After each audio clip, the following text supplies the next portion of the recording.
La Contrahistoria. Un programa presentado y dirigido por Fernando Díaz Villanueva.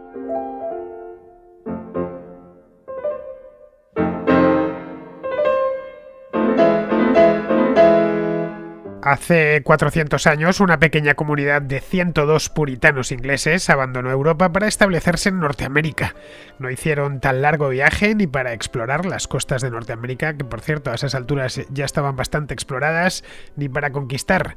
Tan solo querían asentarse en un lugar donde pudiesen profesar libremente y sin ataduras su fe, que era la fe reformada en una versión especialmente radical. Eran puritanos. La Europa de aquel momento se encontraba convulsionado por las guerras de religión. Acababa, de hecho, en 1620 de empezar la Guerra de los 30 años. Proliferaban en aquel entonces sectas evangélicas de todo tipo por todo el centro y el norte de Europa, que a menudo eran rechazadas por las nuevas iglesias reformadas, que se fueron instaurando en lugares como Alemania, Holanda o Inglaterra. Así que, tras verse perseguidos, muchos de estos evangélicos radicales buscaron una tierra de promisión, donde crear una nueva sociedad basada en sus principios religiosos. Ese fue el origen de un viaje que tendría una importancia capital en la historia del mundo. La colonia que estos puritanos ingleses fundaron en el Nuevo Mundo, a la que llamaron Plymouth, en honor del puerto de Inglaterra del que habían salido, sería el germen de los Estados Unidos de América. En esta minúscula comunidad, por ejemplo, se originó el famoso Día de Acción de Gracias, hoy convertido, junto al 4 de julio, en la fecha más señalada del calendario festivo de los Estados Unidos de América. Pero que esas 102 personas que os comentaba antes viajasen hasta América con muy pocos recursos, en solo un barco, que además era un simple filibote, ni siquiera era una gran flota, de segunda mano y alquilado, por supuesto, y en una condición un tanto precaria, que llegasen hasta allí estuvo lleno de azares, de peligros y de casualidades. Tuvieron que hacerlo, como ya os digo, en un único barco, aunque la idea original que tenían era hacerlo en dos, pero uno se les medio hundió en las costas de Inglaterra y lo tuvieron que dejar allí, y el que fueron, pues era, como os decía, un viejo filibote holandés que tardó 10 semanas en cruzar el océano Atlántico por el norte, ni siquiera lo hizo por la parte tropical, que es la más sencilla. Y una vez allí, pues tuvieron que pasar el invierno en un territorio especialmente frío, como es el estado de Massachusetts, las costas del estado de Massachusetts, y también bastante hostil, no solo por los indígenas locales, sino por la propia naturaleza. Muchos de ellos murieron durante los primeros meses, pero los supervivientes, que fue aproximadamente la mitad, consiguieron echar raíces en esta nueva tierra, esta tierra de promisión, y hacer viable una pequeña colonia que con el correr del tiempo pues se terminaría convirtiendo en el estado actual de Massachusetts. No solo Plymouth, sino otras muchas colonias que se fueron fundando a imagen y semejanza de esta en los años posteriores. Bien, pues esta que vamos a ver hoy es la historia de este viaje y de quienes lo hicieron posible hace justo 4 siglos.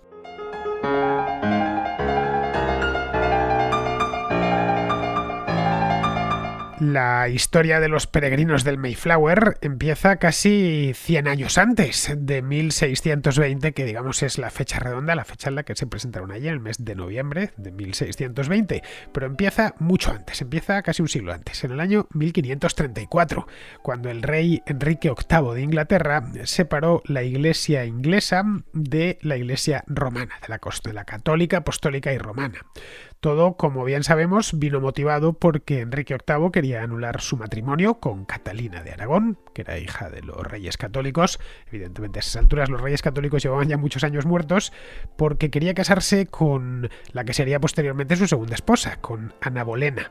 El papa en aquel entonces, que era Clemente VII, se negó, dijo que no había manera, que no iba a anular el matrimonio, y no tanto porque la anulación de matrimonios fuese algo más o menos común, de vez en cuando se hacía, sino porque Catalina no era una princesa cualquiera, era la tía del emperador Carlos V, que en aquel entonces, estamos hablando de 1534, pues era el rey más poderoso de su época, y con quien el Papa Clemente no quería buscarse problemas innecesarios. Además le conocía bien, es decir, que ya ya se los había buscado unos años antes, en 1527, y las tropas de Carlos V saquearon Roma y tuvo que poner el Papa pies en polvorosa, así que no quería volver a buscar un conflicto con el emperador. El emperador también es cierto que no quería buscarlo con el Papa, pero bueno, por si acaso, que este asunto no se convirtiese en una espinita clavada en el talón de Carlos V y que de una manera u otra se quisiese vengar del Papa.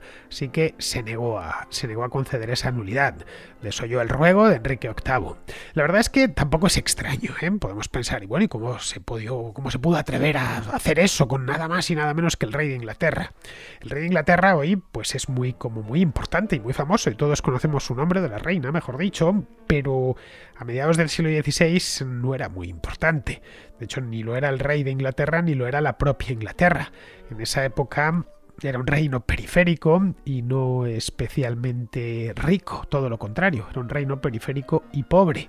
La gran política continental no se hacía en Inglaterra, ni muchísimo menos, se hacía en aquel momento entre Alemania e Italia, y especialmente en torno al Mediterráneo y a la órbita de los dominios del emperador, cuyos súbditos estaban justo en esos momentos, estamos hablando de 1534, estaban conquistando, al borde mismo, acababan de conquistar México y se iban a poner a conquistar Perú, pues estaban conquistando un nuevo continente que había reportado a los reyes de la rama española de la Casa Habsburgo muchísimos recursos con los que podía financiar guerras y mantener ejércitos muy poderosos en el continente. Luego se daba la circunstancia además de que Carlos V era no solo Carlos V, era también Carlos I de España, con todo lo que eso implicaba.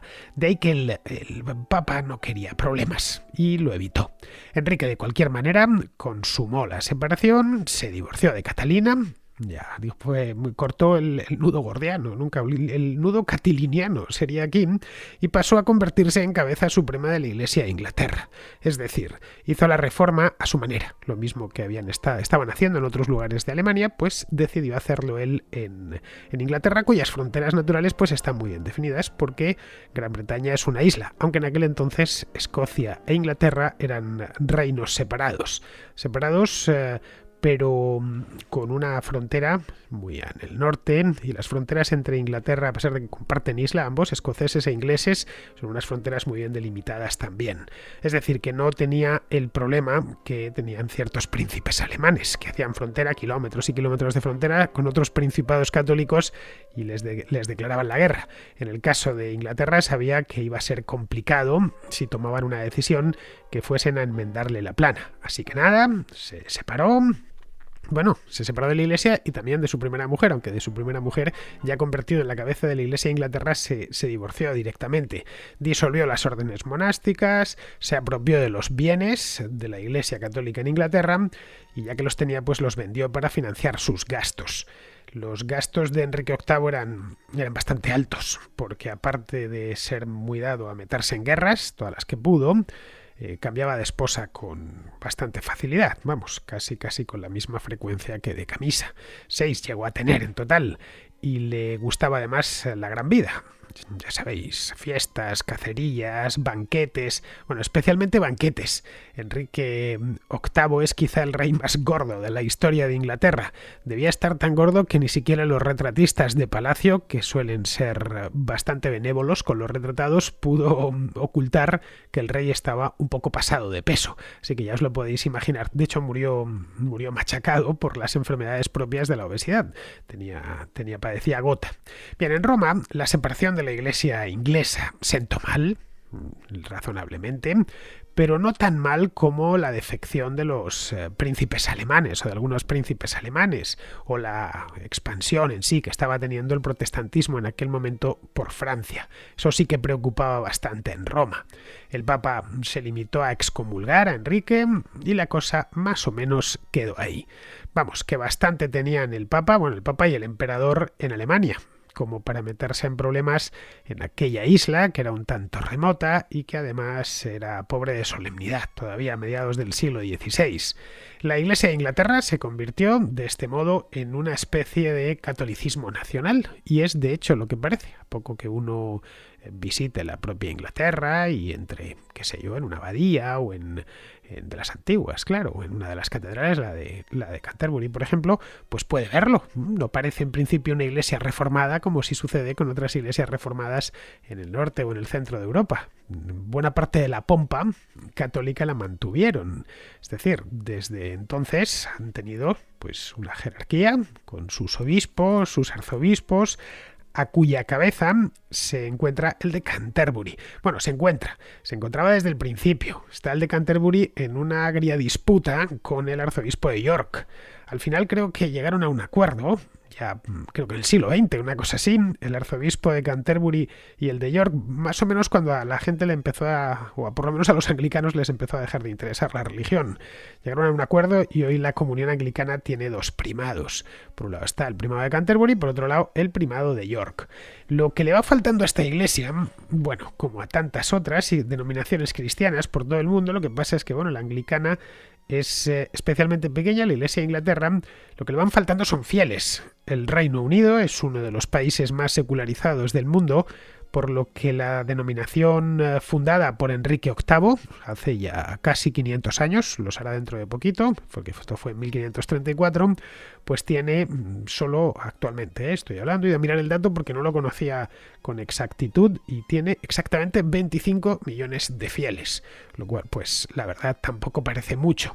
A mediados del siglo XVI eran bastantes menos, porque Inglaterra estaba muy poco poblada, el país era pobre y no podía dar de comer a mucha gente, pero proporcionalmente eran muchos más. Los ingleses de aquel entonces, como sucedía con los franceses, los españoles o los alemanes, eran bastante más religiosos que los europeos de la actualidad.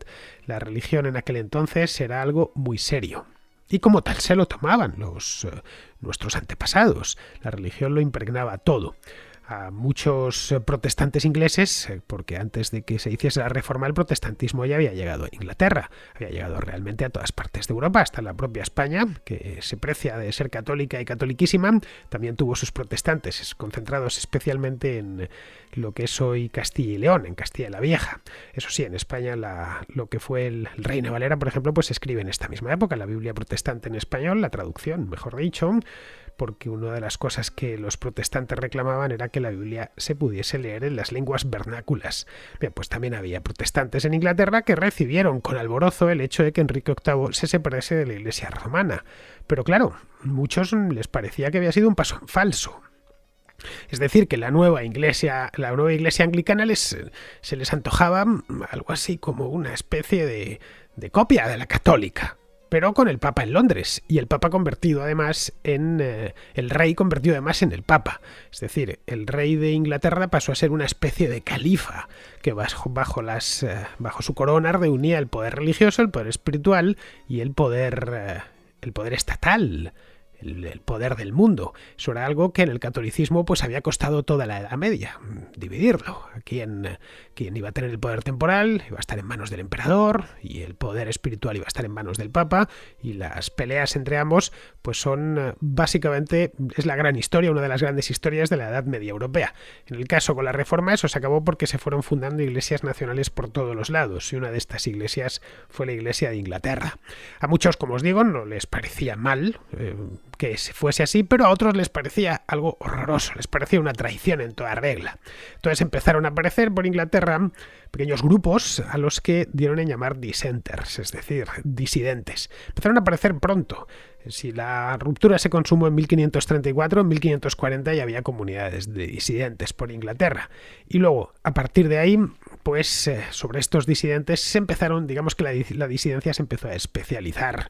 De ahí nacieron los puritanos, de ahí nacieron también de estos disidentes los metodistas.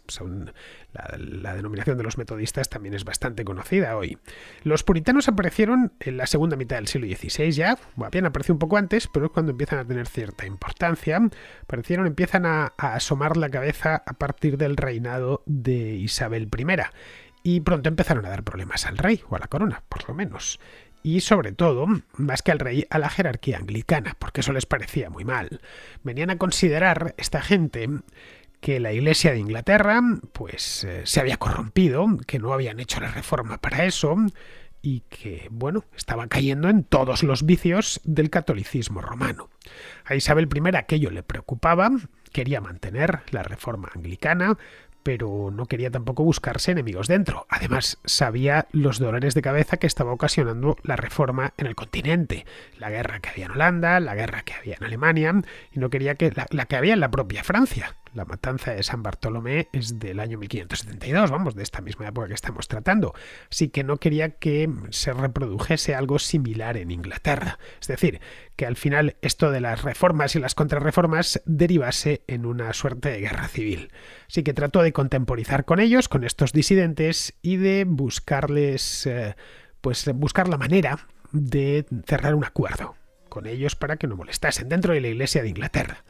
Pero Isabel I no fue eterna, como no lo es nadie en este mundo. Así que su sucesor, Jacobo I, ya en el siglo XVII, al empezar el siglo XVII, al despuntar, justo, fue empezar el siglo XVII y empezó la monarquía, el reinado de Jacobo I, pues con Jacobo I la cosa empeoró. Así que muchos de ellos, viendo que no había absolutamente nada que hacer en Inglaterra, pensaron en marcharse allí donde no les molestasen, donde les dejasen hacer y sobre todo donde les dejasen rezar.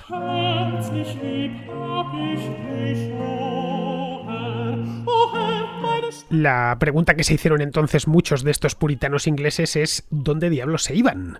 Podían, evidentemente al sur de Europa no se iban a ir a Francia o a España o a Portugal, no digamos ya a Italia, y había católicos, es decir, si odiaban a los anglicanos, no digo ya a los católicos, les quedaba la posibilidad de irse a Alemania. También les quedaba la posibilidad de irse a Holanda, que estaba ahí y sigue estando cerquita de Inglaterra. En Holanda además se dio la circunstancia que justo en aquella época el gobierno de la ciudad de Leiden ofreció a disidentes religiosos, no solo de Inglaterra, sino de toda Europa, porque estas sectas empezaron a aparecer por todas partes. Entonces fue una de las consecuencias de la reforma. Es decir, la reforma no es una iglesia paralela al catolicismo, sino muchísimas. Esto es una cosa que se empezaron a dar cuenta los reformadores pronto, que habían dado lugar a poco menos que un monstruo, que empezaron a aparecer sectas y denominaciones por todos los lados. Así que... Y esto que además se enfrentaban a menudo entre ellas, por lo tanto traían problemas. Ya os decía antes que la religión en aquel entonces era algo muy serio.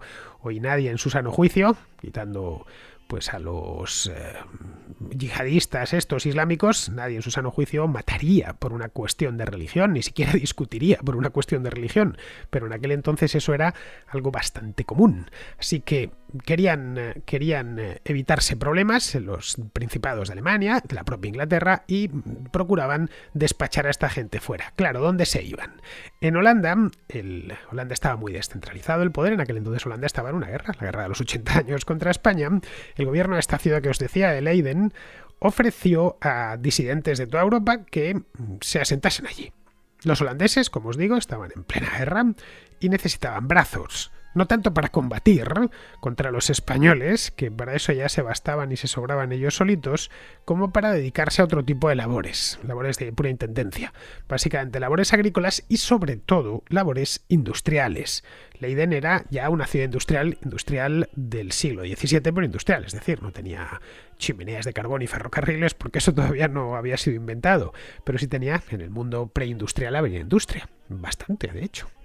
De qué otro modo se iba a fabricar, por ejemplo, se iban a fabricar los muebles, o se iban a fabricar los carromatos, o se iba a fabricar la propia ropa que llevaba la gente puesta, ¿no? Eso, porque es que era una industria mucho menos intensiva de lo que luego fue posteriormente, a raíz de la revolución industrial ya en el siglo XIX.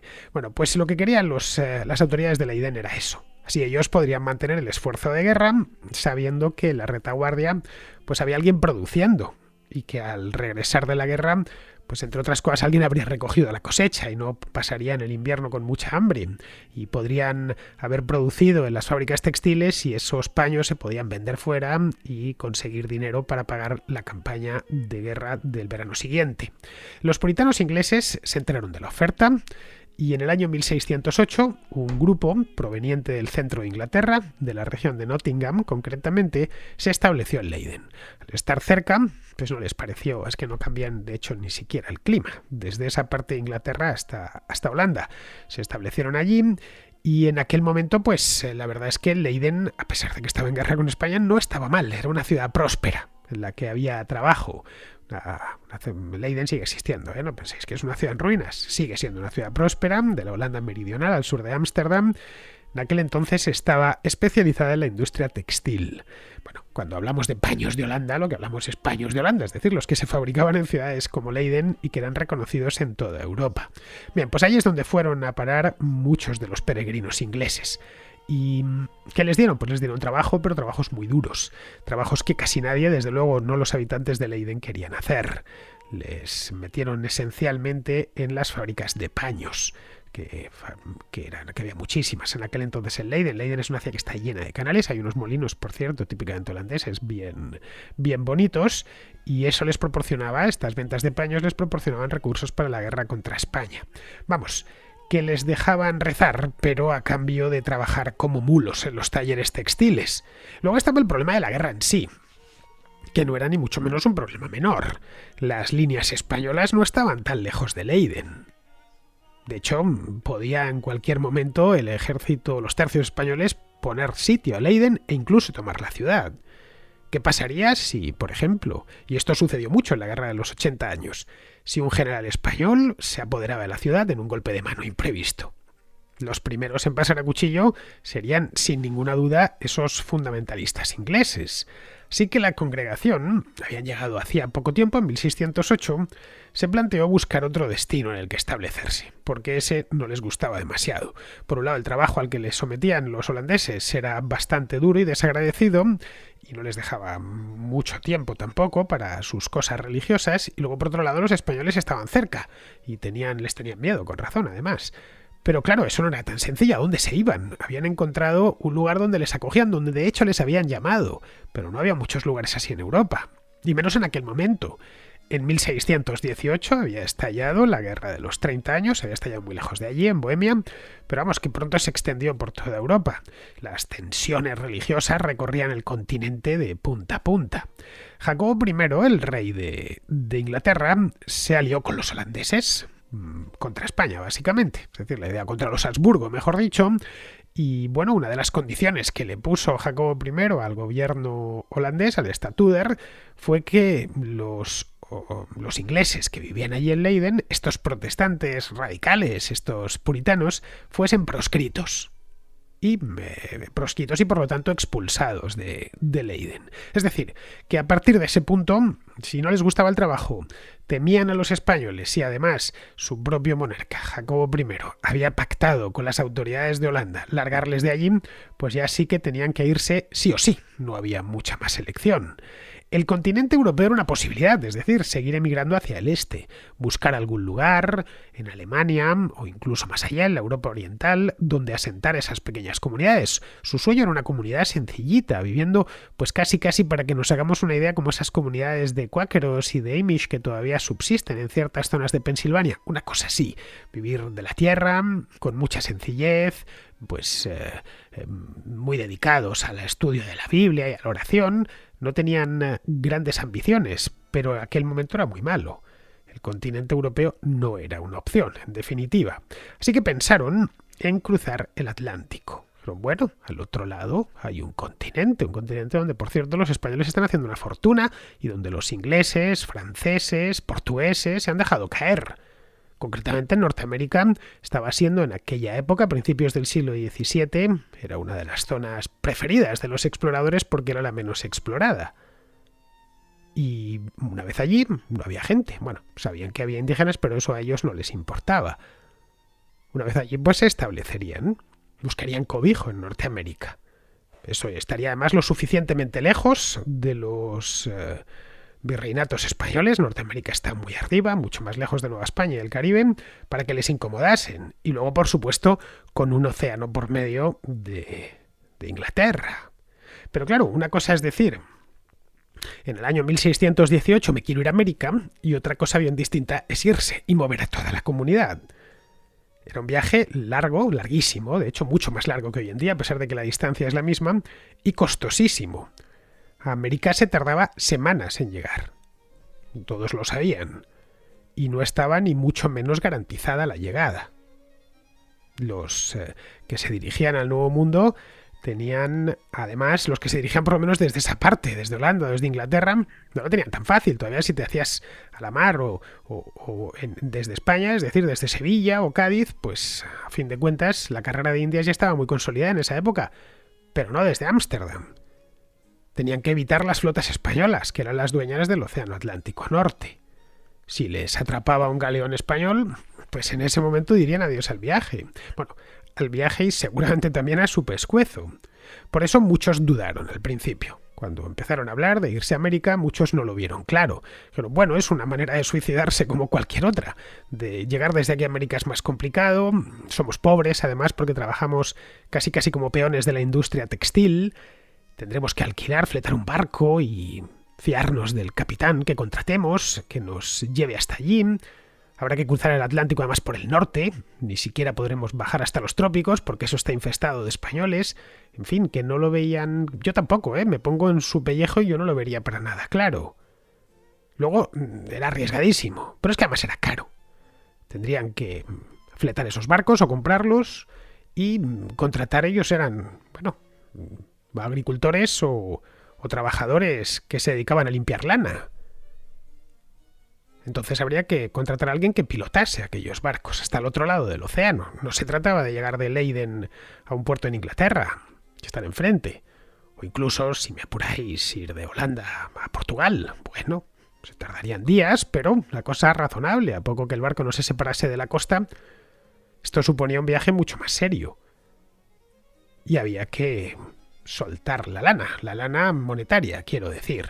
Es decir, iba a costar bastante caro. Muchos, de hecho, ni siquiera podían pagarlo, porque vivían en Leiden con lo puesto. Así que la congregación se reunió en muchas ocasiones para debatir este tema y decidió entonces hacerlo en 2 tandas, que no se fuesen todos de golpe, vamos. Primero irían las familias más jóvenes, los que pudiesen soportar en mejores condiciones ese viaje, junto a algunos niños, y luego, posteriormente, una vez ya se hubiesen establecido, irían las familias más mayores o los ancianos. Les seguirían posteriormente 1, 2 o 3 años más tarde. Uno de los que se quedaban era el jefe religioso de la comunidad, el pastor John Robinson. De hecho, fue a quien se le ocurrió la idea a John Robinson de irse a América. Él es el que había empezado a calentarles la cabeza con al final no vamos a encontrar salvación más allá de un lugar lejanísimo porque aquí en Europa no nos van a dejar vivir nunca. Robinson tenía ya en aquel momento 45 años y no lo sé por qué no fue, quizá temía no sobrevivir al viaje.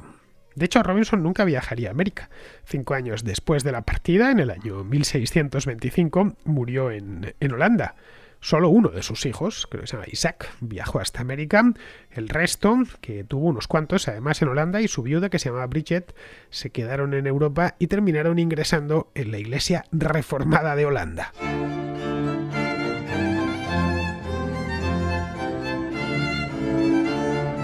Es sin duda caprichoso que esto terminase así para los Robinson, porque es decir, uno muerto y casi todos los demás metidos en una iglesia que nada tenía que ver con la suya, bueno, que poco tenía que ver con la suya, porque este fue el pastor que puso toda la mística al viaje, identificando a los puritanos con los antiguos israelitas que habían huido en el Antiguo Testamento, claro está, del cautiverio de Babilonia y que regresaban a Jerusalén para reconstruir el templo. Vamos, algo que se ha repetido muchísimas veces, pues todo esto partió de la cabeza de Robinson. La Nueva Jerusalén, según Robinson, se encontraba en América y para ellos, pues los nuevos israelitas eran estos puritanos ingleses que tenían que ir a otro lugar a levantar la Nueva Jerusalén, la ciudad sobre la colina, un lugar puro, fuera de las corrupciones del mundo, es decir, de Europa.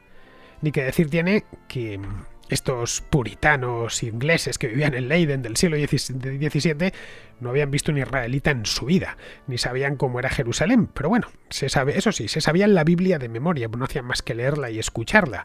Y claro, todo tenía que pasar por ahí, era gente más que del libro, era gente de un libro. Nada más conocían ese y por lo tanto sabían todos leer, pero solo para leer la Biblia. Se la sabían de memoria y buscaban casi cualquier cosa que sucediese, buscaban su reflejo en la Biblia. Bien, al final decidido el viaje, Robinson consiguió convencer a todos o a casi todos.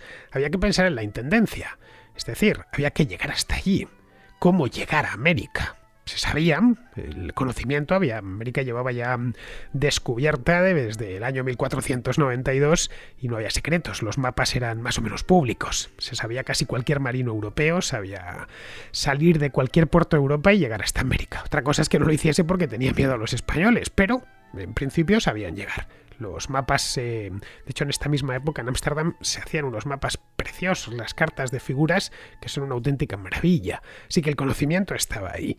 Solo había que, soltar la mosca, es decir, gastarse el dinero y planificar el viaje, cómo lo iban a hacer. Sabían que en barco, en avión no podían ir porque no estaba inventado aún, pero claro, ¿desde dónde y en qué barco? Ellos, a fin de cuentas, eran unos simples trabajadores manuales emigrados, no eran más. Y Leiden, aunque es una ciudad muy cercana a la costa, pegadita, y está plagada de canales, no era un puerto de mar y sigue sin ser un puerto de mar. Es decir, no busquéis el puerto de Leiden porque no lo vais a encontrar. Podrían irse a Ámsterdam, que está muy cerquita, y emprender viaje desde allí, o directamente regresar a Inglaterra, adquirir o fletar allí un barco y marcharse. Las autoridades en principio no les iban a poner problemas, de eso ya se habían cerciorado, las autoridades inglesas, quiero decir, siempre y cuando estuviesen de paso, lo que no les consentían era volver para que incendiasen la isla, eso bajo ningún concepto, pero si querían pasar durante un momento por Inglaterra para cambiar de barco o agarrar ahí un barco e irse para América, no les iban a poner problemas. Y además, había en Inglaterra algunas compañías, como la Compañía de Virginia, que ya estaba en esa época reclutando colonos para que fuesen a colonizar Norteamérica. Habían fundado el primero de los asentamientos, que se llamaba Jamestown. Por lo tanto, era un interés del rey Jacobo, que fuesen muchos ingleses a América, cuantos más mejor. Sabía que la única manera de que una colonia allí echase raíces es que hubiese mucho aventurero dispuesto a irse hasta allí. Así que no iban a presentarles ningún inconveniente en el caso de que pasasen por Inglaterra. Lo que no iban a dejarles es quedarse allí en Cordiar. Eso era una ventaja, porque eran ingleses a fin de cuentas, podían ir hasta Londres o hasta Southampton y allí negociar el alquiler de un barco. En julio del año 1620, la primera expedición partió rumbo a Inglaterra desde Holanda para hacerse con un barco y con una tripulación que les transportase hasta América. Los barcos del siglo XVII eran pequeñitos, pero necesitaban un montón de tripulantes, del orden de un barco como el Mayflower necesitaba del orden de 30 o 40 tripulantes. Hoy ya veis, un megabarco de contenedores gigantesco que mide 300 metros de eslora, lo pueden llevar entre 10 o 12, pero en aquel entonces, como todavía había que hacerlo a mano y no había casi ningún automatismo, necesitaban tripulaciones muy numerosas. Bien, pues eso lo necesitaban. Otro grupo se quedaría en Holanda, donde habían adquirido una vieja pinaza, que era un tipo de barco, llamada Speedwell, que sería el barco de apoyo. En principio la expedición iba a ir con 2 barcos, lo cual no estaba mal pensado, tenía una redundancia, por si acaso uno de ellos fallaba, pues que se pudiesen refugiar en el otro. En Inglaterra lo que hicieron fue fletar un buque algo mayor que el Speedwell, un filibote llamado Mayflower, propiedad de un tipo llamado Christopher Jones, que era un marino londinense, un marino comerciante, que solía utilizar el Mayflower para traer vino desde España y desde Francia hasta Inglaterra. Era un comercio muy común. Inglaterra, básicamente, su principal producto de exportación en aquel entonces era la lana. Tenía muchísimas ovejas y no era ni de lejos la Inglaterra industrial, que sería 2 siglos más tarde, y con lo que obtenían por la lana, lo que importaban los ingleses en grandes cantidades era vino francés y español. Bueno, pues el Mayflower se dedicaba esencialmente a eso. Los puritanos, además, no era mala idea transportarlos. Pagaban por anticipado y a Christopher Jones eso de cambiar temporalmente de negocio, a pesar de que estaba acostumbrado a transportar vino, de cambiar durante, aunque fuese unos meses, de negocio, no le pareció mal meterse en una aventura como esta, que seguramente extendería sus horizontes comerciales. Él era una persona emprendedora, a fin de cuentas, así que si conseguía colocar clientes en el otro lado del océano, pues la posibilidad de servir a sus clientes aumentaba bastante. Bueno, hasta tal punto se ilusionó con esto que él en persona capitanearía el barco, dejaría a los puritanos al otro lado del océano y regresaría a Inglaterra. Lo haría todo, en principio, de manera muy rápida. Y aquello, como os decía antes, podría convertirse en el principio de una relación muy fructífera. A fin de cuentas, si prosperaba aquella colonia de estos puritanos tan raros, pues esta colonia necesitaría comerciar con Europa de una manera u otra. Habría muy poca gente, necesitarían comprar cosas y a la vez venderlas. Era muy común que ya empezaron en esta época los que ponían trampas a animales en la zona de lo que es hoy Nueva Inglaterra y el sur de Canadá, de europeos que iban allí, las pieles se pagaban muy bien. Las pieles hasta ese momento solían venir de Rusia y empezaron a venir del norte de América. Por lo tanto, podría ser el principio de algo bastante bueno. Ya una vez estuviesen ellos consolidados, el propio Jones y su Mayflower podían convertirse en el gran proveedor para que a los colonos no les faltase de nada. Bueno, la idea es que el plan original era que el Mayflower y el Speedwell se reuniesen en Southampton y desde allí partiesen juntos hacia América. El Mayflower lo fletaron en Londres, tuvieron de hecho que descender, el viaje empieza realmente en Londres, porque descendieron el Támesis y ya se encontraron con el Speedwell que venía desde Holanda, se encontraron en el puerto de Southampton que está al sur de Inglaterra, y ya desde allí partirían juntos hacia América. El Mayflower salió de Londres a mediados de julio y se dirigió al encuentro del Speedwell que había salido de Holanda días antes. El encuentro se produjo conforme al plan, sin ningún contratiempo, y bueno, se hicieron a la mar cabotando por la costa sur de Inglaterra, que es como se navegaba entonces siempre que no se estaba en océano abierto. Así uno mantenía la vista a la costa todo el tiempo que fuese posible. Pero el Speedwell, que era una pinaza, como ya os he dicho, bastante vieja, de hecho una pinaza que tenía en aquel entonces ya más de 40 años, empezó a hacer aguas. Y no sabían muy bien cómo repararlo. Tuvieron que entrar mientras navegaban en el puerto de Dartmouth. Dartmouth está en Devonshire, esto está ya casi al final de Inglaterra, por el sur, justo antes de Cornualles, para realizar algunas reparaciones de urgencia, una cosa rápida porque no podían perder mucho tiempo. Estaban en julio y el Atlántico solo se debía cruzar por lo menos en verano, así que tenían que conseguir, sabían que les iba a llevar un par de meses como mínimo llegar hasta ahí porque no iban a ir por el camino rápido, así que tenían que salir ya, no podían perder ni un minuto más para plantarse allí. Si salían en julio, llegar allí a mediados de septiembre. Esto les retrasaba, pero bueno, aún estaban a tiempo de hacer la travesía durante el verano. Antes de que concluyese el verano boreal, ellos habrían llegado a Norteamérica. Repararon el Speedwell y se hicieron de nuevo a la mar. Pero cuando se encontraban cerca del Cabo Lansen, es decir, justo frente a las costas de Cornualles, la pinaza volvió a hacer aguas y tuvieron que dar la vuelta y regresar al puerto de Dartmouth. En ese momento se plantearon suspender el viaje y dejarlo para el año siguiente. Pero claro, eso no era posible. Simplemente en Inglaterra no se podían quedar. Les había dejado pasar el rey, hacer esta gestión, fletar un barco y marcharse a América, pero nada más. Y no tenían con qué vivir. Todo lo llevaban metido en esos dos barcos. La comida y todos sus enseres y pertenencias. Habían abandonado Holanda para siempre, porque iban a construir la Nueva Jerusalén y esto. Entonces no podían quedarse en Inglaterra. ¿Dónde? En Inglaterra. No tenían más remedio que tirar para adelante. Así que, bien, pensaron que lo único que les quedaba, tenían un barco que les funcionaba, que era el Mayflower, era prescindir del Speedwell, que parte de su pasaje se embarcase, el que cupiese, se embarcase en el Mayflower. De los 31 pasajeros que viajaban en el Speedwell, 11 se pasaron al Mayflower y los 20 restantes regresaron a Londres a reparar el barco en un buen astillero, cosa que no tenían en el puerto de Dartmouth, que era un puerto pequeñito. Bueno, era y sigue siendo un puerto pequeñito. A bordo del Mayflower, después de ya dejar por imposible lo del Speedwell, viajaban 102 peregrinos. El resto, hasta los 135 totales que viajaban en personas, que viajaban en el barco, eran tripulantes. Es decir, había lo que os decía antes, unos 35 marineros para más, incluido por supuesto el capitán para tripular y guiar la nave hasta América. Estos tripulantes estaban a sueldo de Christopher Jones, es decir, eran empleados de su compañía. El barco al final ya definitivamente partió de Plymouth, que está en el sur de Inglaterra, cerca de Southampton, el día 16 de septiembre de 1620.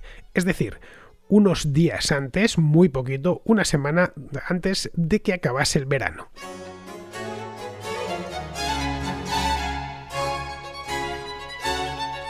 El viaje en sí era una absoluta insensatez. A partir de finales de septiembre, el Atlántico Norte es un mar muy movido, son comunes los temporales que levantan grandes olas, hay auténticas galernas en el Atlántico Norte. No sé si recordáis, en 2019, cuando a Greta Thunberg, que venía de Norteamérica y tenía que venir para la cumbre del clima que se celebraba en Madrid, tuvo que navegar en este sentido, en el sentido de América-Europa, no en el de Europa-América, pero bueno, lo mismo da que me da lo mismo. En un catamarán tuvo que hacerlo con una familia que se ofreció gratuitamente a traerla hasta España.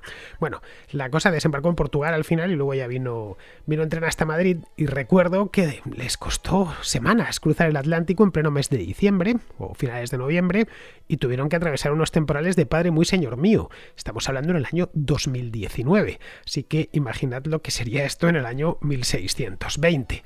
Así que no fue una buena idea. Salieron vivos de milagro. Hoy para cualquier barco actual, no supones, quizás se mueva el barco, pero bueno, para un marinero pues le da igual que se mueva. Pero vamos, no supone riesgo alguno de seguridad. Pero para un filibote de principios del siglo XVI era un desafío del que podía salir muy mal parado. Los españoles cruzaban el Atlántico de manera regular, continuamente, de hecho, ya en esa época, en 1620, pero lo hacían. Por un lado lo hacían en grandes galeones, que solían ir encuadrados en flotas, en grandes flotas también, y sobre todo lo hacían mucho más al sur, no a la altura de Inglaterra ni del Canal de la Mancha. En el Golfo de Cádiz, que está pues unos 15 grados de latitud al sur de Southampton, pues los barcos españoles, las flotas españolas salían del río Guadalquivir de Sevilla, y a partir de ahí ya simplemente se dejaban caer hasta las Canarias, y desde allí tomaban rumbo oeste, pero ya en las cálidas aguas del trópico. Es decir, frío, podían pasar aburrimientos seguro, pero frío no pasaba ninguno. Y las posibilidades además de encontrarse un temporal, quitando la temporada de huracanes quizá, pues eran bastante menores. El Mayflower no podía tomar esa ruta porque Inglaterra y España estaban en guerra. Así que partió desde el norte en una fecha muy tardía, como hemos visto, el 16 de septiembre, y luego además era un barco de carga propiamente dicho. Un barco de carga bueno para llevar vino de Jerez a Londres, pero no para atravesar el Atlántico. De hecho, nunca lo había atravesado. Ese barco, desde su construcción, se había dedicado esencialmente al tráfico de mercancías por Europa occidental, del Mediterráneo al Mar del Norte y poquito más. Pero bueno, aún así lo hicieron. De haberse hundido, y ojo que las posibilidades de hundirse eran bastante altas, hoy nadie hablaría del Mayflower. Se habría perdido ya la bruma de la historia. Pero bueno, llegó y sus peregrinos echaron raíces. Como veis, la casualidad juega un papel muy importante en la vida y también en la historia. Es decir, que estas pequeñas casualidades al final son determinantes. La idea que tenían los peregrinos era hacer el trayecto en 2 meses, que era lo que se tardaba más o menos utilizando esa ruta. A esos 2 meses había que sumarle otros 2 que llevaban ya en el mar desde que habían salido de Holanda. Primero para fletar el Mayflower, más luego para encontrarse con el Speedwell en Southampton, en fin, que llevaban 2 meses consumiendo víveres que habían embarcado en Holanda. Iban ya directamente con lo justito, iban con las provisiones justas y realmente hacinados dentro del barco. No olvidemos que ya se habían metido muchos en el Mayflower, más luego tuvieron que recoger aparte del pasaje del otro barco. Los 102 peregrinos viajaban en la bodega, la misma bodega en la que Christopher Jones solía almacenar el vino o la lana en sus singladuras comerciales que le llevaban de los puertos ingleses a los del continente. Luego además había un problema añadido. No podían ir hacia el sur, es decir, no podían buscar mejores aguas para evitar encontrarse con navíos españoles o portugueses. Bueno, en aquel entonces, en 1620, la corona española y la portuguesa estaban en la misma cabeza, así que les daba lo mismo. Así que Jones tuvo que poner rumbo este y tratar de hacer el recorrido de la manera más directa posible. Claro, prescindir de los alisios, que es una especie de autopista marítima que te lleva de un continente a otro, eso le obligaba pues a exprimir todos sus conocimientos náuticos y a ir aprovechando las masas de aire, las borrascas y los anticiclones en el Atlántico, de manera que le condujesen hacia el oeste, aunque fuese haciendo muchas eses en mitad del océano. Bueno, más o menos lo mismo que hacían los franceses para llegar al río San Lorenzo y a su colonia de Nueva Francia. ¿Por qué? Pues porque por debajo del paralelo 40, que es más o menos donde se encuentra la ciudad de Oporto, las ciudades del norte de España están en torno al 43, pues por debajo del 43, donde ya empezaba el área de influencia de españoles y portugueses, se podían encontrar flotas españolas. Y eso para un filibote solitario, atestado de peregrinos, pues hubiese supuesto el final del viaje. La primera parte fue más o menos tranquila, se encontraron buen tiempo. En la segunda fueron empalmando los temporales. En mitad de uno de ellos, de hecho, murió uno de los peregrinos, que era el ayudante del médico. Vamos, que ya no eran 102, sino 101. Pero se compensó la cosa porque poco después nació un niño en el mismo barco. Se embarcó la madre embarazada, al que bautizaron como Oceanus Hopkins. Le pusieron ese nombre de Oceanus porque estaban atravesando el océano. De todas maneras, esto nos indica bien de qué pasta estaban hechos nuestros ancestros. Una mujer embarazada, pero embarazada ya en estado muy avanzado, se embarcó a un viaje que podríamos denominar casi suicida, sin demasiados problemas. Es decir, pensando y confiando, bueno, evidentemente, como era puritana, confiaría en Dios, que iba a llegar a destino y que además estaba dispuesta a pasar todo tipo de penalidades, porque los viajes en barco en el siglo XVII, incluso para los ricos, eran muy duros, se pasaban penalidades. Bien, la idea original era que una vez avistadas las costas americanas, ellos en principio no se dirigían a Massachusetts, una vez avistadas ya la costa de América, se ciñesen a esa costa hasta encontrar la colonia de Virginia, que había sido fundada años antes, no muchos, pero sí suficientes, en el año 1607, es decir, 13 años antes, por una compañía de comercio londinense, la Virginia Company. Los ingleses habían construido allí un fuerte, al que llamaron Jamestown en honor del rey Jacobo, que es James I en inglés, pero las cosas a estos colonos de Jamestown no les iban muy bien, esa es la verdad. En aquel entonces los pocos colonos que habían conseguido sobrevivir pasaban penurias y se encontraban asediados por los indígenas. Más luego, claro, es una zona mucho más cálida, la de Virginia, y por lo tanto había más indígenas y habían tenido problemas porque la zona de Jamestown en Virginia está llena de marismas, 1000 problemas con los mosquitos. Bien, la compañía de Virginia no sabía qué hacer, como os decía antes, para traer colonos hacia Jamestown, así que dio permiso, estando todavía los colonos en Londres, esa avanzadilla que se fue a Londres a fletar el Mayflower, les dio permiso para que se estableciesen allí. En América había tan pocos ingleses y Europa quedaba tan lejos que las cuestiones religiosas, pues digamos que pasaban a un segundo plano. No era algo que les preocupase especialmente. Pero vamos, estos colonos que habían salido de Plymouth, los del Mayflower, no consiguieron llegar hasta Jamestown. Avistaron tierra el día 19 de noviembre, es decir, 2 meses y 3 días después de partir de Plymouth, y avistaron tierra en Cape Cod. Cape Cod es un cabo inconfundible, además, a poco que miréis en el mapa, no tiene pérdida. Es un cabo con forma de gancho que sobresale de la costa y que se encontraba ya en los mapas, porque se encontraba desde hacía tiempo. La costa de esa zona de América se conocía más o menos bien. No iban como, qué sé yo, los navegantes portugueses o españoles de un siglo antes, que iban a lo desconocido completamente. En este caso, Christopher Jones sabía exactamente dónde estaba América y qué forma tenía su costa. Así que no les extrañó ver Cape Cod. Sabían que, bueno, tenía este nombre. Ese nombre ya en 1620 ya estaba puesto. Ese nombre se encontraba en los mapas porque un siglo antes, en el año 1525, una carabela española, la Anunciada se llamaba, había pasado por allí en busca del paso del noroeste, que había encargado Carlos V, que se buscase el paso del noroeste para cruzar al Océano Pacífico. Un viaje de auténtica exploración. Así que comandaba la expedición un tipo llamado Esteban Gómez, que bautizó a ese cabo, a Cape Cod, le bautizó como Cabo de las Arenas, lo cual, a poco que uno vaya a Cape Cod, lo entiende a la perfección porque es muy arenoso, tiene unas playas muy celebradas, por cierto, por los veraneantes actuales.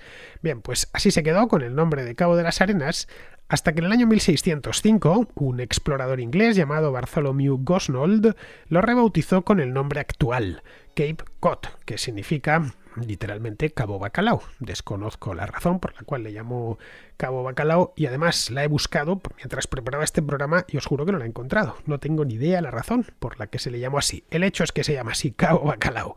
La península de Cape Cod tiene, como os decía antes, forma de gancho, por lo que dentro de ese gancho forma una bahía semicerrada perfecta para echar el ancla y esperar que cambie el viento. Esto era una cosa que antiguamente los marinos hacían bastante. Cuando el viento no les era propicio, pues simplemente esperaban, se tomaban esto con bastante más calma que ahora. Decían, bueno, vamos a esperar a que los vientos rolen y entre tanto pues vamos a acercarnos a esa cala o a esa ensenada en espera para que no nos lleven a donde no queremos ir. Bien, pues eso mismo es lo que hizo el capitán del Mayflower, y como los vientos le impedían navegar hacia el sur, y es normal que le impidiesen porque los vientos predominantes en la costa este de Estados Unidos suelen ser de suroeste a noreste, es la misma corriente de viento que lleva viento hacia Europa y que a su vez calienta Europa. Bien, pues como no podía ir más hacia el sur, en demanda de Jamestown, y el tiempo cada vez era peor porque estaban ya en el mes de noviembre, pues se quedaron en la bahía de Cape Cod, donde fondearon el día 21 de noviembre del año 1620. En ese momento, justo estando a bordo, no habían tocado todavía la tierra, decidieron suscribir lo que dieron en llamar el Pacto del Mayflower, el Mayflower Compact, que es como se llama en inglés, en el que daban por fundada la colonia, a pesar de que todavía no habían puesto los pies en tierra, y se comprometían a dotarla de un gobierno en nombre del rey Jacobo. Aunque esto de que era en nombre del rey Jacobo era más retórico que otra cosa, porque la idea que tenían estos colonos era esa que os comentaba antes de la Nueva Jerusalén, es decir, autogobernarse.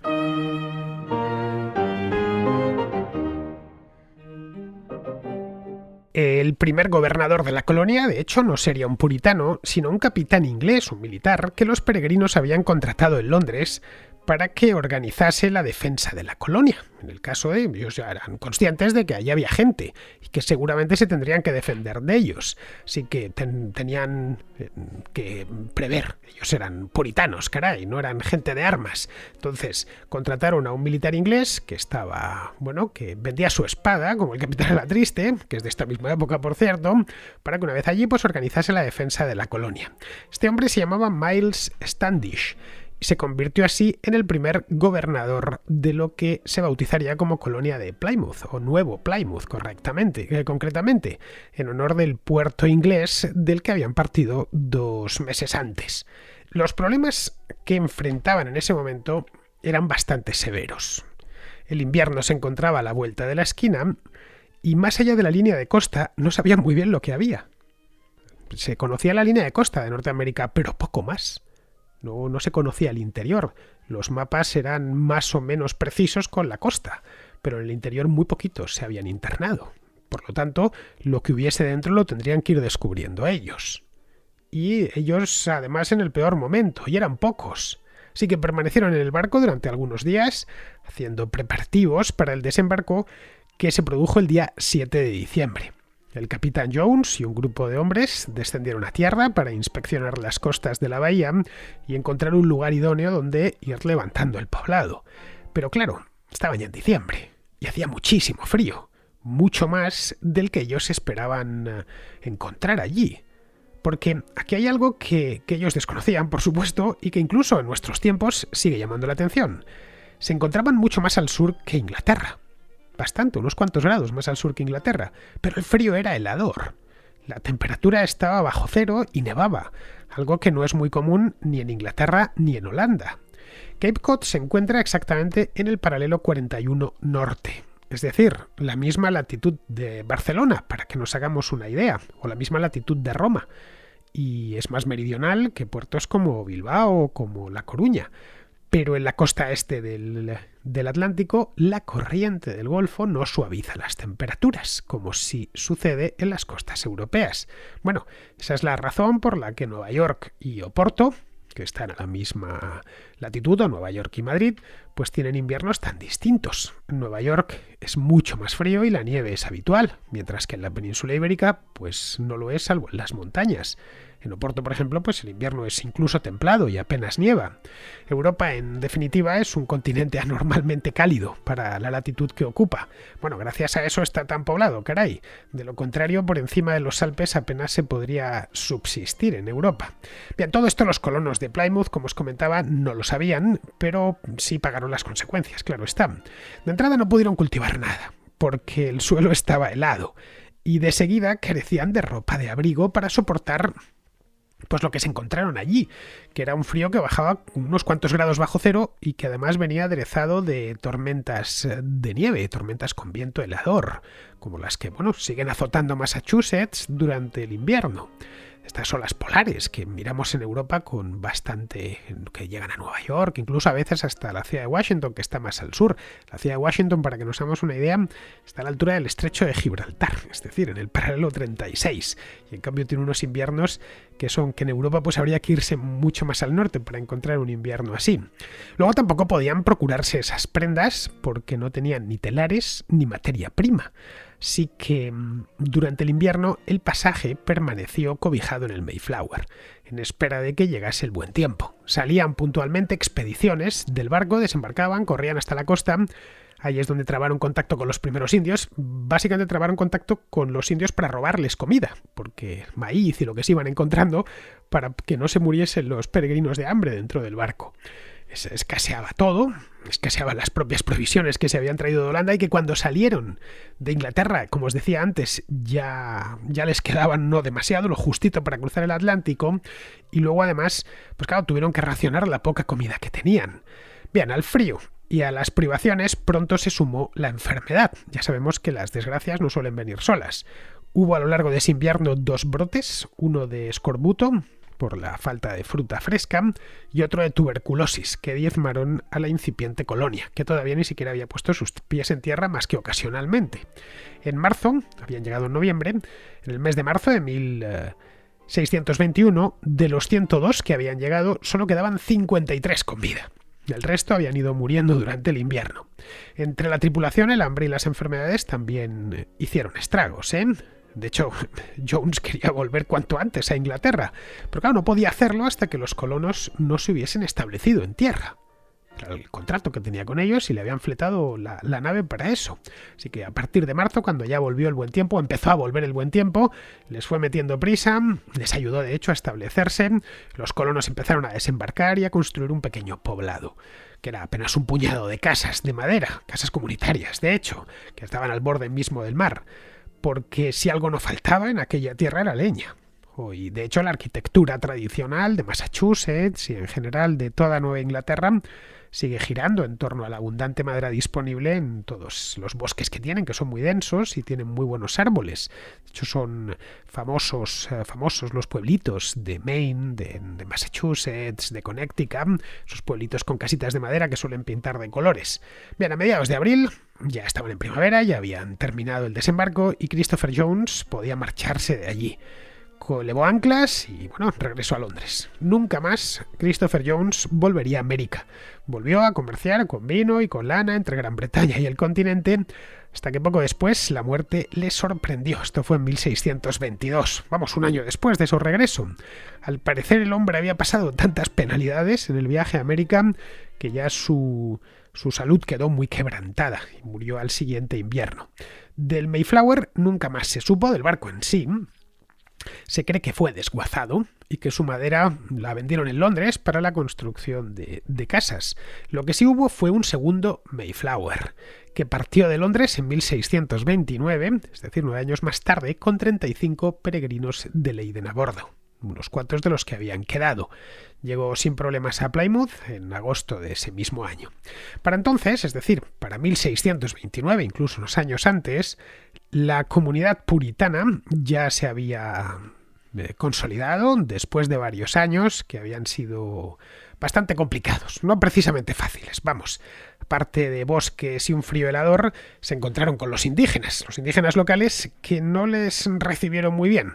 Los indios de aquellas costas no eran como cuando llegaron los españoles a las Antillas, que no habían visto un europeo en su vida. No, estos los conocían bien. No olvidemos que estamos hablando de 1620 o 21. Los europeos llevaban triscando por América siglo y pico. Así que a estos estaban un poco avisados ya, bastante avisados. Habían tenido contactos con europeos, básicamente con ingleses y con franceses, de manera mucho más puntual con españoles, y su experiencia no era muy positiva. Los europeos o les apresaban o les disparaban y después les robaban o les capturaban directamente para venderlos como esclavos. Pero tuvieron suerte los colonos de Plymouth de que uno de esos indios, un tal Samoset, sabía algo de inglés, y eso permitió que pudiesen conversar como personas y les arregló una reunión con el jefe de la tribu Wampanoag, que el jefe de esta tribu se llamaba Massasoit. La intermediación de Samoset les permitió firmar un tratado de paz que posibilitó levantar la colonia tranquilamente, es decir, construir las casas que faltaban, su iglesia, etcétera, y ponerse a trabajar. De no haber sido así, la aventura hubiera acabado ese mismo año, ya que los colonos, eran pocos, que habían quedado solo 53 y estaban muy debilitados. A pesar de que habían conseguido sobrevivir, no sabían si hubieran podido sobrevivir otro invierno, y más si a los indígenas les da por acabar con ellos. Así que ya a partir de ese verano de 1620 pudieron empezar a organizarse, a sembrar los campos y a criar algo de ganado. Se habían llevado cerdos y cabras desde Europa y pudieron estabularlos allí y empezar a producir carne. Se lo habían traído todo de Inglaterra. En noviembre de ese año, coincidiendo con el aniversario de su llegada, celebraron un banquete comunitario al que llamaron Thanksgiving, es decir, acción de gracias, que agradecían. ¿A quién daban las gracias? Bueno, se las daban a la Providencia, obviamente, por haber sobrevivido un año, por haber tenido una buena cosecha durante ese verano, su primera cosecha en América, y para celebrar todo eso se dieron una buena comilona. Cosa que, por cierto, los estadounidenses de hoy siguen haciendo cada cuarto jueves de noviembre. Al día siguiente, que es viernes, nació otra tradición, la del Black Friday, el Viernes Negro, que no es precisamente una celebración religiosa, sino el pistoletazo de salida para las compras navideñas. El Día de Acción de Gracias en el resto del mundo no ha arraigado, es decir, yo no conozco a nadie en España que no sea estadounidense que celebre el Día de Acción de Gracias, pero lo del Black Friday de unos años a esta parte sí. Llega a acercarse la segunda quincena de noviembre y empiezan por lo menos las grandes superficies, las tiendas grandes, los grandes almacenes a anunciar ofertas de Viernes Negro. Pero bueno, volviendo a estos colonos que celebraban animosamente su primer año en la Tierra Prometida, os preguntaréis qué fue de ellos a partir de ese momento. Bien, la colonia fue creciendo, y no solo porque los colonos tenían hijos, que los tenían por supuesto, todos los que Dios les enviaba, sino porque llegaron más ingleses, y estos no tenían nada de pacíficos puritanos. Los nuevos venían a apoderarse de aquello, de un modo más directo, y sin ver en ningún momento la necesidad de pactar con los lugareños. A fin de cuentas eran unos indígenas muy atrasados y no especialmente numerosos. Los españoles habían tenido que enfrentarse con cantidades ingentes de indígenas que además estaban muy civilizados. Ellos en este aspecto lo tenían más fácil. Bien, a partir de ahí, ya en el año 1622, con la llegada de nuevos ingleses y nuevas colonias que se fueron fundando por la bahía, pues la buena sintonía con los indios se acabó. Y se acabó ya para siempre, ¿eh? Se organizaron milicias coloniales y el segundo gobernador, que fue William Bradford, empezó a organizar milicias coloniales y los ingleses fueron ganando terreno poco a poco desde la costa hacia el interior. Al principio se trataba de simples escaramuzas y ya luego en la década de 1630, cuando llegó el segundo Mayflower, estalló la primera gran guerra entre los colonos y los indios locales, concretamente la tribu de los Pequot. De ahí que la primera guerra india es la guerra de los Pequot o la Pequot War. La guerra duró un par de años, de 1636 a 1638, y acabó con la aniquilación de la tribu. Los que no murieron, cuando digo aniquilación es que no quedó ni uno, los que no murieron en la guerra fueron capturados y vendidos como esclavos en las Bermudas o en el Caribe.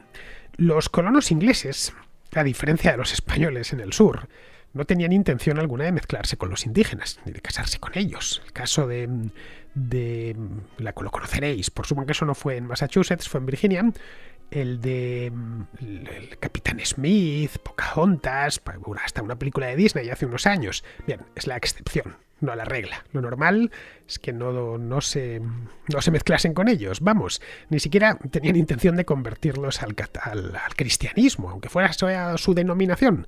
Los puritanos no eran muy prosélitos, querían ser ellos, vivir su vida, pero no tenían ningún interés en que otros se metiesen en eso, a no ser que mostrasen muchas ganas de hacerlo.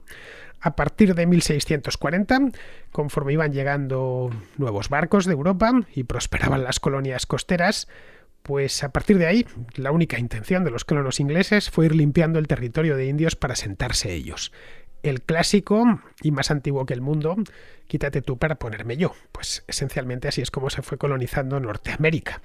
hacia el año 1680, cuando ya habían pasado 40 años desde la llegada de los... Bueno, no, 40 no, 60 años desde la llegada de los colonos del Mayflower, la presencia inglesa en esta zona estaba ya plenamente consolidada.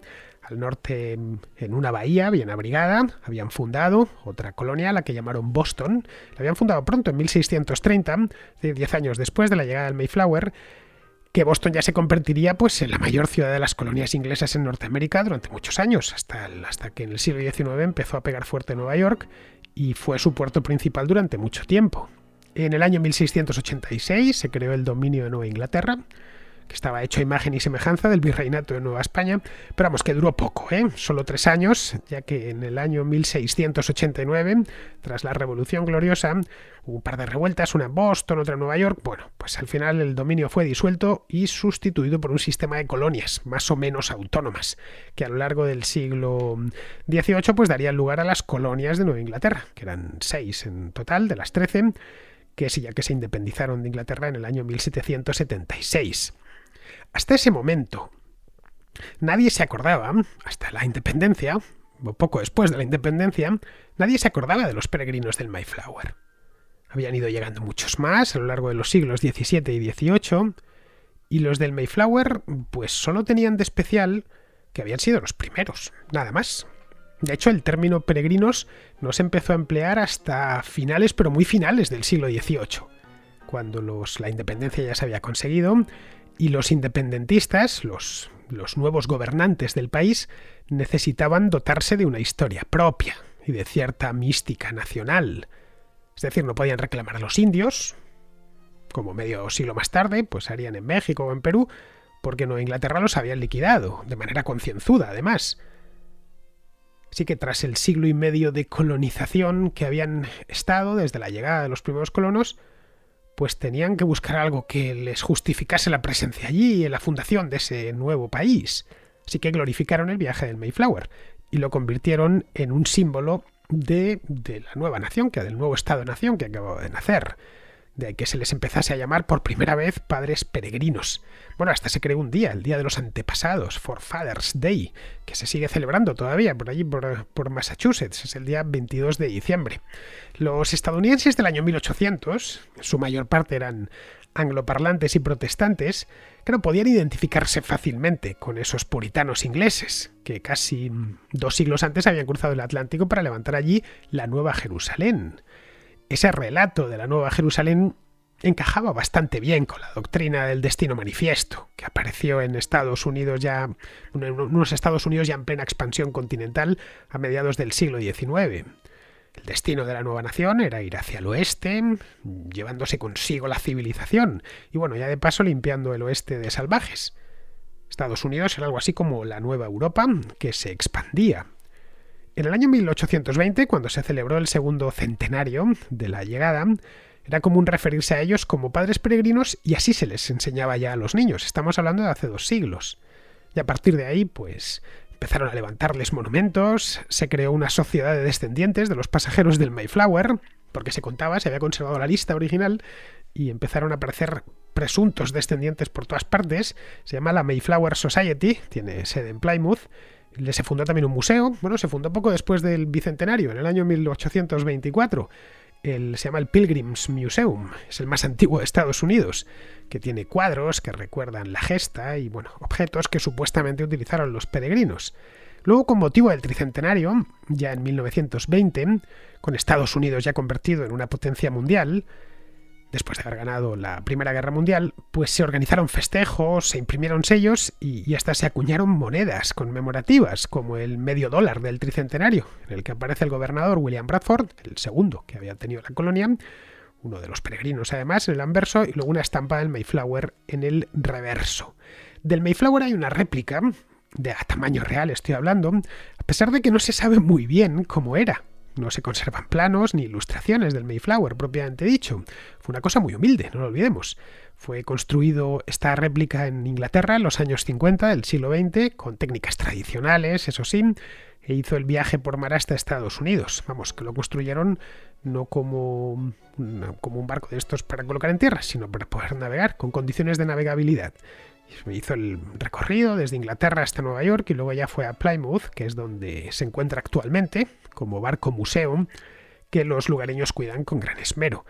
Entre los habitantes de esa zona de Massachusetts y por supuesto de Plymouth, pues en general de todo Massachusetts, existe un gran orgullo por ser aquel lugar el punto donde desembarcaron los peregrinos. En 2020 tocaba el 400 aniversario de la llegada de los colonos, pero se presentó la pandemia de COVID-19 estropeando buena parte de las celebraciones que estaban previstas a ambos lados del océano, tanto en Inglaterra como en Estados Unidos y también incluso en Holanda. Es curioso, pero la primera colonia inglesa en América no fue esta de Plymouth, sino, como os he dicho antes, la de Jamestown, fundada 13 años antes en Virginia, 1607. El viaje hasta allí lo habían hecho 3 barcos, no uno, el Susan Constant, el Discovery y el Godspeed, que capitaneados por Christopher Newport, pero es decir, una expedición mucho más grande, pero casi nadie se acuerda de ellos.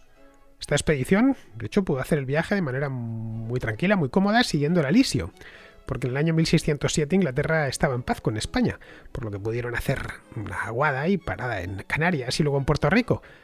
Pero nadie se siente heredero de estos colonos de Virginia. Vamos, pocos los reclamaron tras la Guerra de Independencia de 1776. Y ya solo es a partir del siglo XX cuando empezó a conmemorarse la fundación de Jamestown, que hoy son ruinas, por cierto, se terminó abandonando por el tema este de las marismas.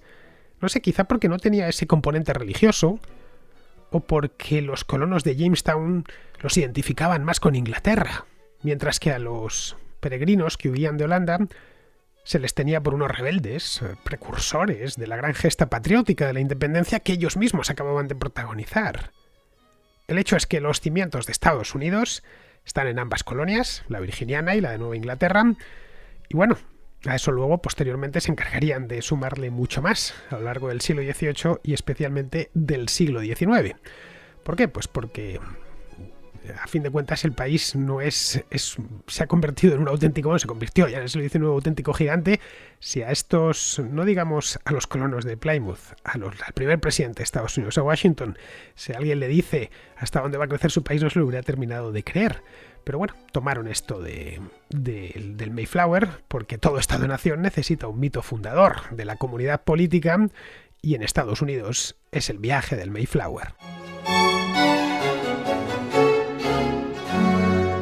Espero que haya sido de vuestro agrado este repaso rápido que hemos dado a un episodio que, aunque de naturaleza humilde, como os decía antes, en su ejecución por lo menos, tuvo, como hemos visto, una gran trascendencia histórica. Bien, vamos ahora con el contrasello y las consultas históricas de los contraescuchas. El contrasello. El espacio de ruegos, preguntas y reflexiones de la contrahistoria. Empezamos con Jorge, que trae varias propuestas. Hola, Fernando. Bueno, primero quería darte la enhorabuena por tus programas, tanto la contracrónica como la contrahistoria, que sigo todos los días desde hace casi 2 años. Y nada, intentaré ser breve. Bueno, quería proponerte unas contrahistorias. La primera de ellas es la historia de España en Filipinas. España estuvo en Filipinas unos 3 siglos y la verdad que sabemos poco del tema. La verdad que nos deberíamos saber algo más. Me imagino que en Hispanoamérica también será un tema bastante desconocido. Lo que respecta a mí, sabía un poco sobre Magallanes, Elcano, sobre Legazpi, y ya de ahí pasaba a 1898 con la guerra de Cuba y la pérdida de Filipinas y la toma de Filipinas por parte de los americanos. Del resto de la historia, la verdad que no conocía mucho el tema y me imagino que no seré el único. La segunda contrahistoria, ¿sabes si podrías hablarnos un poco sobre el genocidio camboyano por parte de los Khmeres Rojos? Que es otra etapa, por desgracia, que ha habido en nuestra historia y que es está bastante poco representada. y es bastante poco conocida, sobre todo en Occidente. Y por último, quería proponerte también una contrahistoria un poco más complicada quizá, que es sobre, así nos podrías contar un poco acerca de Siem Reap y de los templos que hay allí, que estuve hace poco visitando y son la verdad increíbles, y de, pues eso, no sé si era el reino o del imperio camboyano durante esos siglos. Por último, quería proponerte también una contracrónica, a ver si podrías sacar una contracrónica un día acerca de la situación en el sudeste asiático, que bueno, yo sí que es verdad que en España pinta poco aquí, pero, pero bueno, puede ser interesante y para naciones para estados como China, Japón y Corea del Sur, el sudeste asiático es una región bastante importante. Y nada, simplemente eso. Un saludo a todos los oyentes y también para ti. Y nada, una vez más, enhorabuena y gracias por tu programa.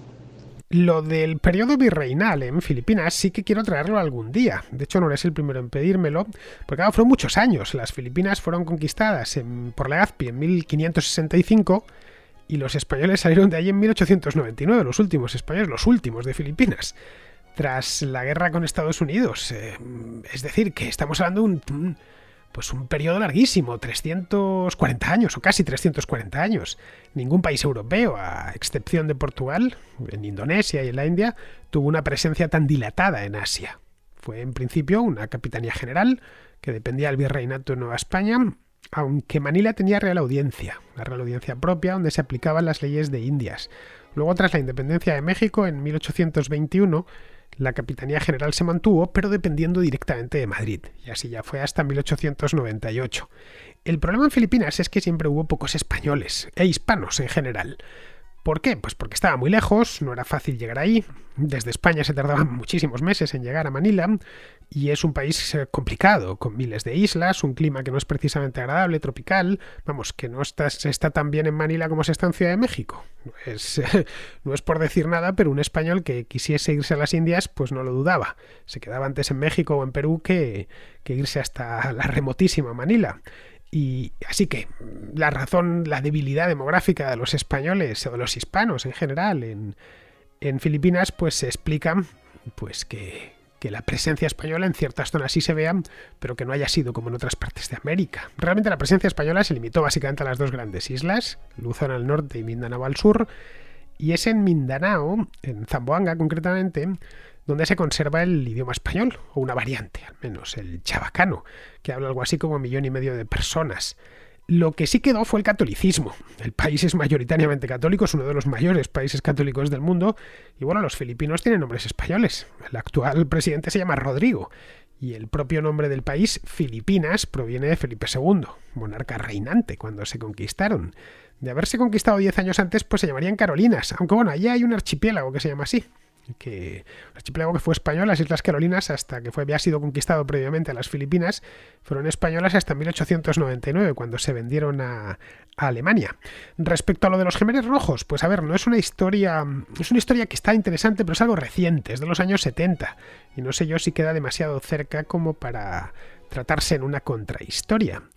Respecto a lo de Rem Siap, esto de los templos de Angkor Wat, básicamente, pues eso creo que mejor hacerlo con Garín, que no sé yo si conocerá el tema, pero vamos, se lo puedo preguntar. Bien, vamos ahora con María Isabel, que es ecuatoriana, que ha escuchado el programa que hicimos Alberto y yo sobre la América virreinal y tiene una pregunta al respecto. Acabo de escuchar tu programa sobre los criollos y la verdad es que estoy un poco impactada porque me ha cuestionado de todo un poco, porque a mí en el colegio me enseñaron que los criollos eran hijos de españoles blancos, entre comillas puros, pero que habían nacido en América y que no eran mestizos, porque el mestizo estaba casi que mal visto, que los mestizos no tenían lugar en la jerarquía de aquel entonces, que o eras indígena o eras blanco, pero que el mestizo no tenía lugar porque no sabían en dónde ponerlo, más o menos así. Y bueno, y de ahí también recuerdo que en mi libro de historia abarcábamos la parte de la conquista, hablaban un poco sobre las encomiendas, de cómo era el sistema en aquella época, y luego saltamos a la independencia. Y claro, sobre eso, o sea, casi que todo ese tiempo fue opresión y bueno, y todo lo que tú seguramente conoces mejor que yo. Entonces mi pregunta es, si tú consideras que durante este tiempo se puede considerar que la historia de España también es es historia de América hispana. Yo personalmente creo que sí, porque todo lo que pasaba aquí en Europa nos afectaba. Y bueno, y eso a la final terminó desencadenando la independencia. Y bueno, eso era lo que te quería preguntar. Felicidades por tu programa y muchas gracias por el trabajo que haces. Un saludo. Pues sí, claro, María Isabel, la historia de América entre los siglos XVI y XIX forma parte de la historia de España, porque ambos lados del océano formaban parte de la misma comunidad política y por lo tanto, pues los virreinatos estaban integrados plenamente en la maquinaria estatal.